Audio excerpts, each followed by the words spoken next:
Hola, hoy vamos a sumergirnos en una época fascinante y muy convulsa, la Baja Edad Media. Vamos a intentar entender las enormes tensiones sociales que la hicieron literalmente estallar. Y esta es, digamos, la gran pregunta que lo mueve todo. ¿Qué pasó en los siglos XIV y XV para que se produjeran cambios tan drásticos y, sobre todo, tan violentos? Para responder a esa pregunta, vamos a seguir un camino bastante claro. Primero, echaremos un vistazo a cómo estaba cambiando el poder. Después, analizaremos la estructura social, que era como un auténtico polvorín. Veremos qué chispas cayeron sobre ese polvorín y, finalmente, asistiremos al estallido de las grandes revueltas de la época. Muy bien, pues vamos a meternos de lleno. Empecemos por la pieza clave, el poder, porque la forma de mandar en Europa estaba sufriendo un cambio radical. A ver, fijaos en el contraste, es que es brutal. Pasamos del poder de siempre, el de los señores feudales encerrados en sus castillos, a un poder nuevo, el de los reyes, las monarquías centralizadas.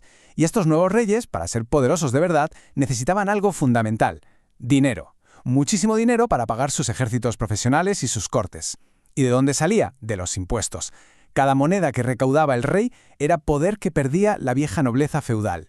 Vale, ya tenemos claro el cambio en la cúpula del poder. Pero, ¿quién vivía en esta sociedad?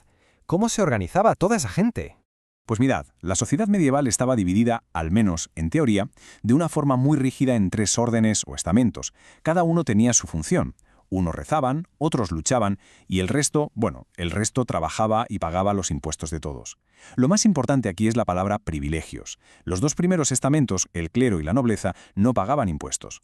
Y este gráfico, habla por sí solo, ¿verdad? Es que es aplastante. Una minoría pequeñísima, menos del 5%, que tenía todos los privilegios, y una mayoría inmensa, más del 95%, que soportaba toda la carga económica del reino. Un desequilibrio brutal. Y claro, a esta sociedad tan desequilibrada, a este polvorín, solo le faltaba una chispa para estallar. El problema es que no cayó una chispa, sino una tormenta de fuego.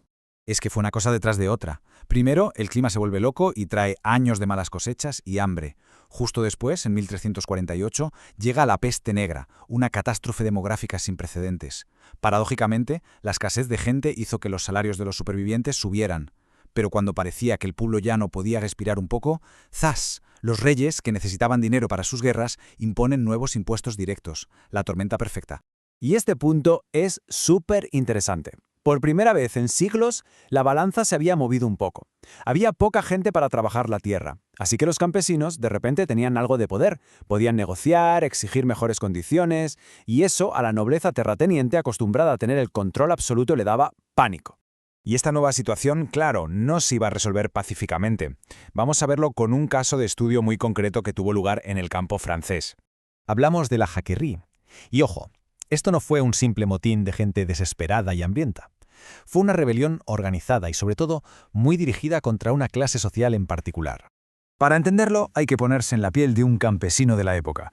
Sus señores, los nobles, no solo están perdiendo la guerra contra los ingleses, sino que son incapaces de protegerlos de los saqueos, y encima les exigen un nuevo impuesto para pagar el rescate del rey. La sensación de abandono y de injusticia debía ser tremenda. Por eso, su rabia tenía un objetivo clarísimo: los nobles y sus castillos. El levantamiento no iba contra la Iglesia ni contra la religión, iba contra aquellos que, a su juicio, habían roto el pacto social y no estaban cumpliendo con su parte. El final fue como cabía esperar terrible. La rebelión fue aplastada con una brutalidad extrema. A su líder, Guillaume Cael, lo engañaron con una oferta de tregua para negociar y lo asesinaron a traición. El mensaje era muy claro: las reglas de honor y de la guerra de los caballeros no se aplicaban a la gente del pueblo. Pero esta olla a presión no solo estalló en el campo. Vamos a cambiar completamente de escenario y nos vamos a una de las ciudades más ricas y vibrantes de la época, Florencia. Y aquí los protagonistas son otros, son los Ciompi. Eran los trabajadores más pobres de la potentísima industria textil de la lana. No tenían gremio, no tenían representación, no tenían nada. Y su lucha no era contra un señor feudal, sino contra la élite rica de la ciudad y el sistema de gremios que los excluía de todo. Y sus peticiones eran sorprendentemente modernas, si lo pensamos bien. No pedían solo pan. Pedían medidas económicas, como parar la devaluación que se comía sus salarios. Pedían que se anularan sus deudas. Y sobre todo, pedían algo revolucionario: representación política. Querían sus propios gremios para poder participar en el gobierno de Florencia. Y lo más increíble es que lo consiguieron. Fue un momento absolutamente asombroso. Por un breve instante, los últimos de la fila se hicieron con el control de una de las ciudades más poderosas de Europa. Pero, como suele pasar, la alegría duró muy poco. Las élites de la ciudad, los grandes gremios, se reorganizaron rápidamente. Hubo divisiones internas entre los propios rebeldes, y al final una contrarrevolución aplastó el movimiento. Se recuperó el control con la misma rapidez con la que se había perdido. Bueno, y después de ver toda esta violencia, toda esta agitación, tanto en el campo como en la ciudad, la pregunta es inevitable. ¿Sirvió de algo todo esto? Es que hay una idea clave para entenderlo todo. En el fondo, estas revueltas eran conservadoras. La gente no quería crear un mundo nuevo desde cero. Lo que querían era que el mundo que conocían funcionara como se suponía que debía funcionar, que el rey fuera justo, que los nobles protegieran y que los impuestos no fueran abusivos. Entonces, ¿fueron inútiles? Bueno, si miramos el resultado inmediato, la respuesta parece que sí. Casi todas fueron aplastadas brutalmente.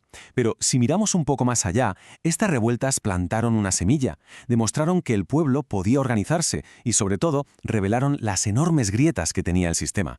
Quizá no cambiaron el mundo de la noche a la mañana, pero sin duda anunciaron que ese mundo ya no podía seguir siendo el mismo.